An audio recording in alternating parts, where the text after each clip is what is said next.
Yeah, I'm good. Let's go ahead and give some people a few more moments to turn their cameras on.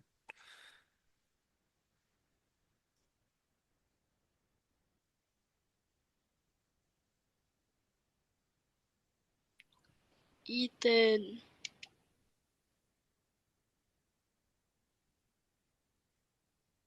All right, so if you just joined the meeting, we are taking a quick class photo, so go ahead and turn your cameras on.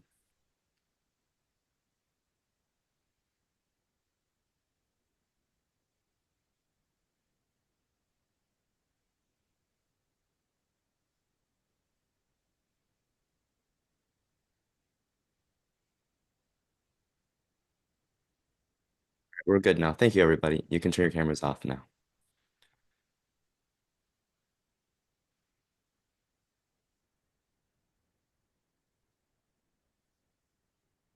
Okay, great. And I will go briefly into the next part, graphs, which should be pretty quick, given that you guys that most of the content was in the data analysis. And then we'll have Aditya briefly go over probability. So for graphs, right? So in algebra, graphs have a different meaning. It's going to be like a collection of points in a certain pattern. But for our lesson today, we're going to be talking about the types of graphs that show data. So there are a few different types of graphs that you're going to see. The most common ones are going to be bar graphs. So like ones that show these, and line graphs. So graphs that go like this. And they're always going to have labels. So these labels are very important.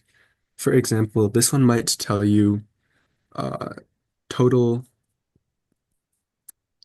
like say apples grown. And then make sure you pay attention to the units, and it'll say like millions of apples or something. And then this might give you like states. So for a bar graph, it's going to show you the data for a bunch of different categories. And this might be like Rhode Island. And then this might be like Iowa. And this could be like maybe Maryland. Sorry about that. And then on this side of a bar graph is where the actual numbers are. It'd be like 1, 2, 3, 4, 5, for instance.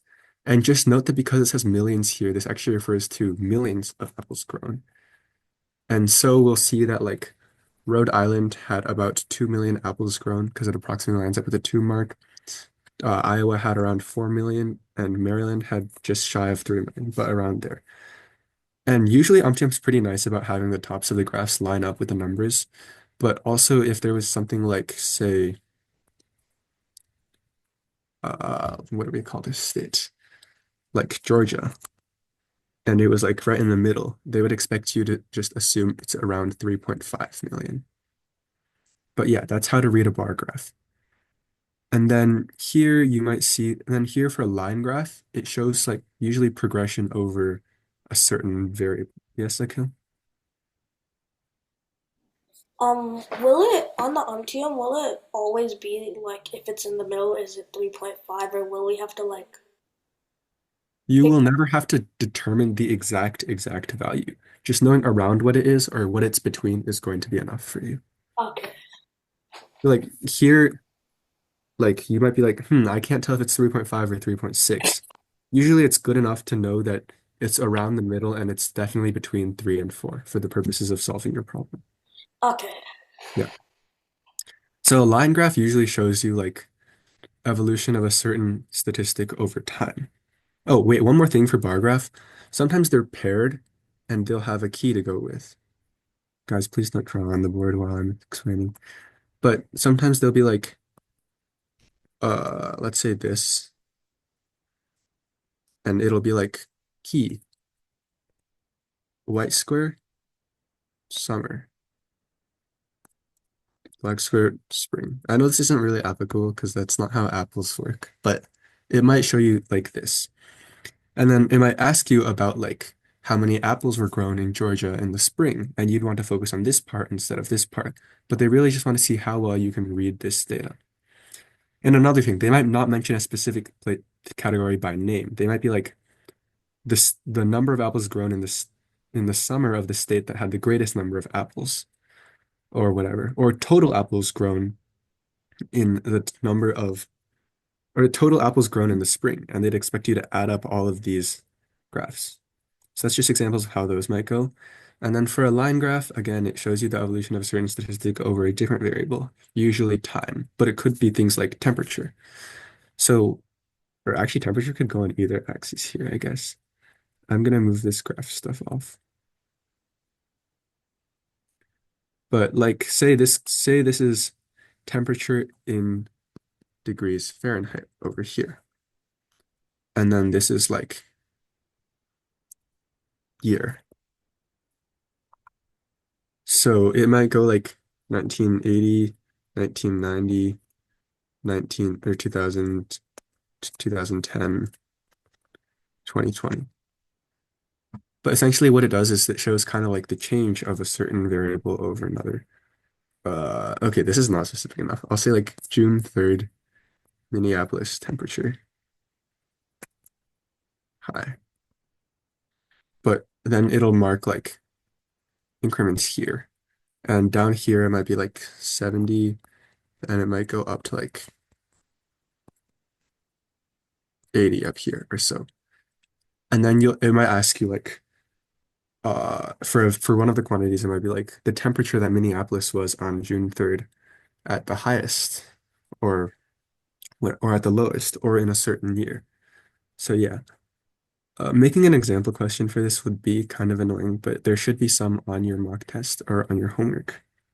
So yeah, and that should be all for graphs, unless I'm missing anything. Otherwise, I will hand it off to Aditya to teach probability. Thank you. Let's see, stop your share.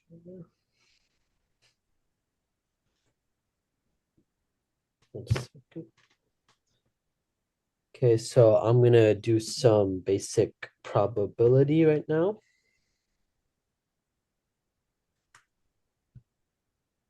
Okay, so right here, I've got two classic questions.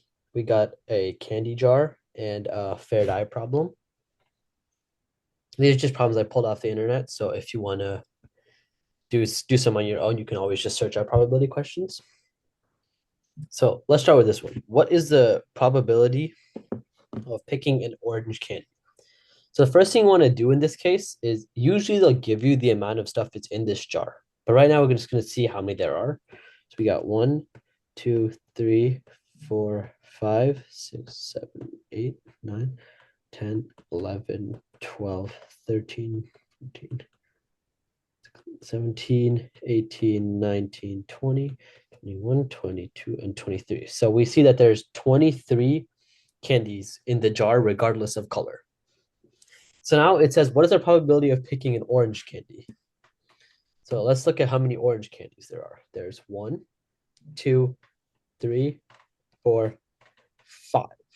So since there are 5 orange candies, so we have a 5 in 23 chance of picking an orange candy, which would be our answer right here for the probability of picking an orange candy. 5 out of 23. Because there are 23 candies and 5 orange ones out of them. Now it says, what is the probability of picking a yellow candy? So we can just do the same thing here.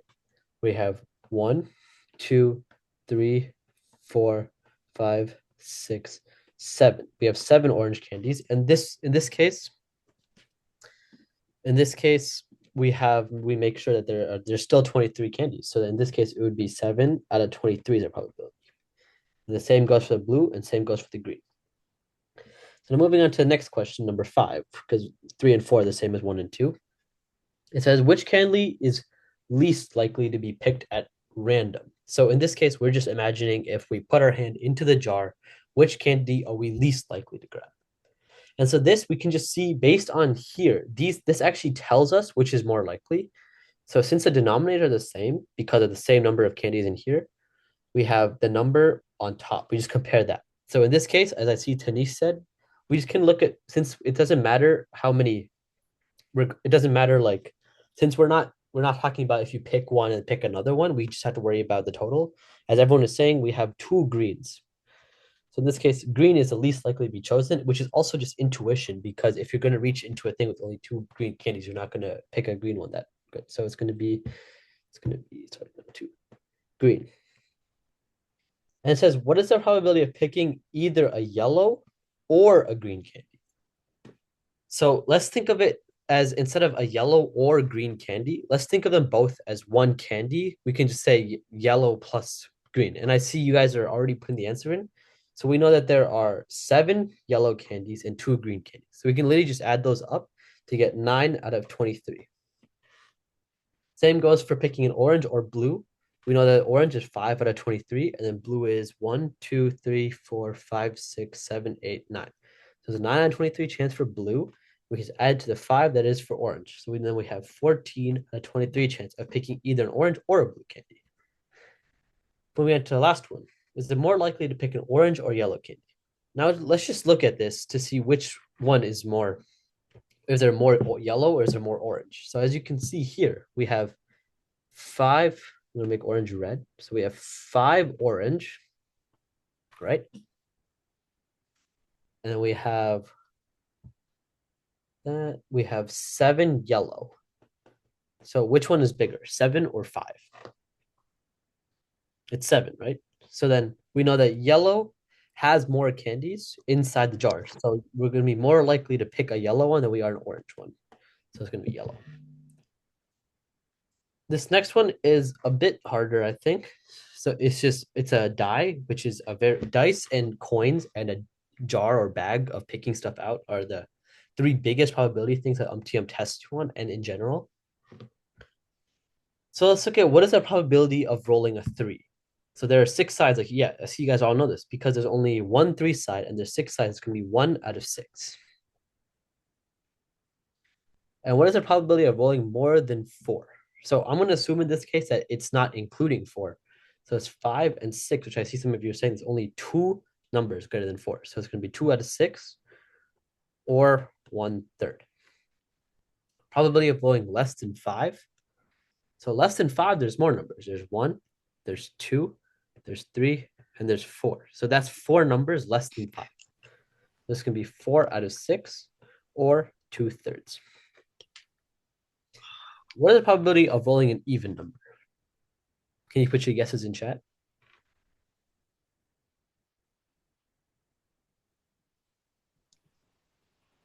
Good job. See, since this is a 1 through 6, we have 1, 2, 3, 4, 5, 6. There's 1, 2, 3. There's 3 even numbers. It's going to be 50%.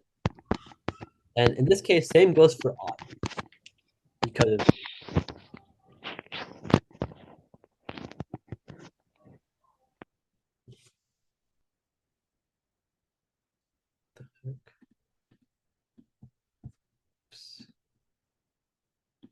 okay. What is the probability of rolling a prime number? And as you all may remember, a prime number is a number that is only divisible by 1 and itself. And it says here 1 is not a prime number. So in this case, we'd only have 2, 3, and 5 are the prime numbers. So that's 3 numbers that are prime out of 6. So 1/2. Probability of rolling a 3 or a 6, since it's 2 different numbers and there's 1 of each, it's going to be 1/3, like you guys said, because 2, 6 equals 1/3. Now, what is the probability of rolling an even prime number? So let's look at the prime numbers that we have here. Only one of these are even, which is going to be 2. So as I see in chat, we're going to have 1 out of 6. Okay, so I think that makes sense to everyone. And we're going to do one more problem. I'm going to write it out. Let's say we have, let's make a name. Let's do Kevin. Kevin flips a coin 3 times.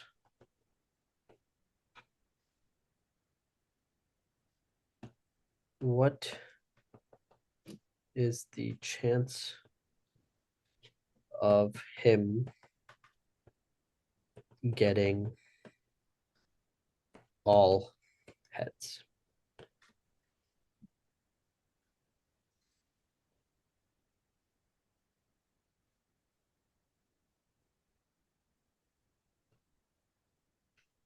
Okay, so the answer is rolling in.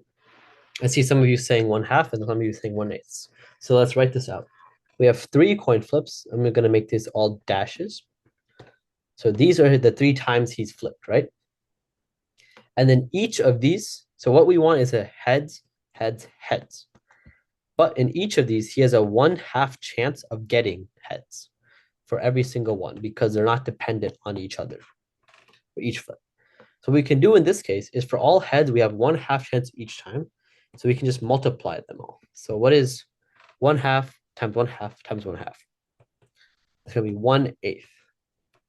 So this tells us there are 8 possibilities that Kevin of like flip like outcomes that Kevin has. And out of these 8 possibilities, there's only 1 out of 8 chance. There's only 1 chance where Kevin gets all heads. So this is a simple combinations problem because you have to look at what's the probability for each heads to become heads and multiply by 3 because of the number, not multiply by 3, to put it to the third power. And I think I'll do one more problem. So let's say we have the bag has 15 marbles, 6 red, 4 blue, and 5 green.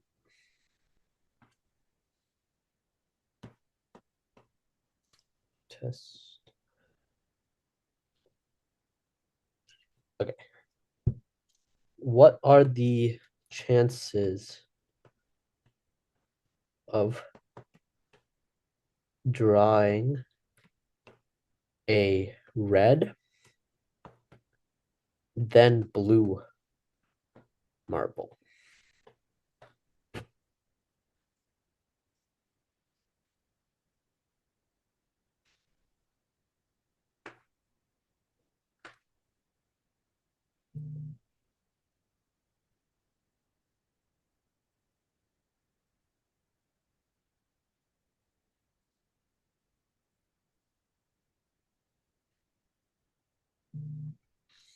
Okay, so I see some answers rolling in chat. So let's dissect this problem. So let's start. So we have drawing a red marble. Actually, let me clarify. In this case, the red is not put back.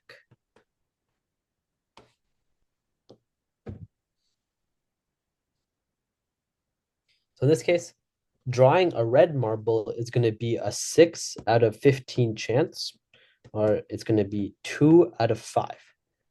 A 2 out of 5 chance. And then after we draw the red marble, we only have 14 marbles left because 15 minus 1 is 14. So we have 14 marbles. And so we have to draw a blue marble. So that's 4 out of 14 marbles. 4 out of 14 chance. 4 out of 14 chance to get a blue marble after you draw the red marble. So 2 out of 7. So there's a 2 out of 5 chance you get a red marble, and then a 2 out of 7 chance you get a green marble. And for them to get for this to happen together, we just multiply them. So we have 2 times 2 over 5 times 2 over 7. We have 4 out of 35 chance that we draw a red and then a blue marble. So that's a little harder, I know, because in this case, we're not putting it back. So then we have to consider the fact that there's less marbles a second time. Right? And I think now we can leave it to Aaron and the TAs to administer the mock test. It'll be the usual 30 minutes. Or is 25 this time? Yeah. All right. So I'm going to go ahead and post the mock test now. So if you guys head over to the Google Classroom, hit refresh, you should see it very soon. I'm going to update it right now. So I just updated it. So go ahead, hit refresh, reload the page. But it is up now. The mock test is out as the PDF as well as the Scantron. So it's 50 questions, 30 minutes as usual. Remember, the real UMTYMP test is 25. We're giving you an extra 5 just in case you run into any technical difficulties. The real one is on paper, so there won't be any technical difficulties for that. But yeah, I'll give you guys a few more minutes to download it, get everything ready, get your paper, pencil ready, and then we'll start the timer. But please do not begin until we start the timer because we do need to practice respecting the real time limits because that is what gets you on the real test.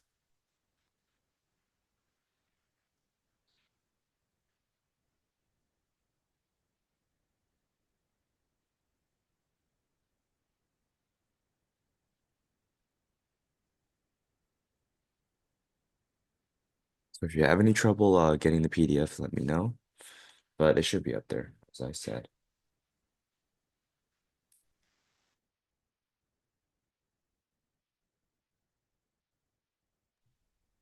All right, so we're gonna have about 30 more seconds for you guys to get it.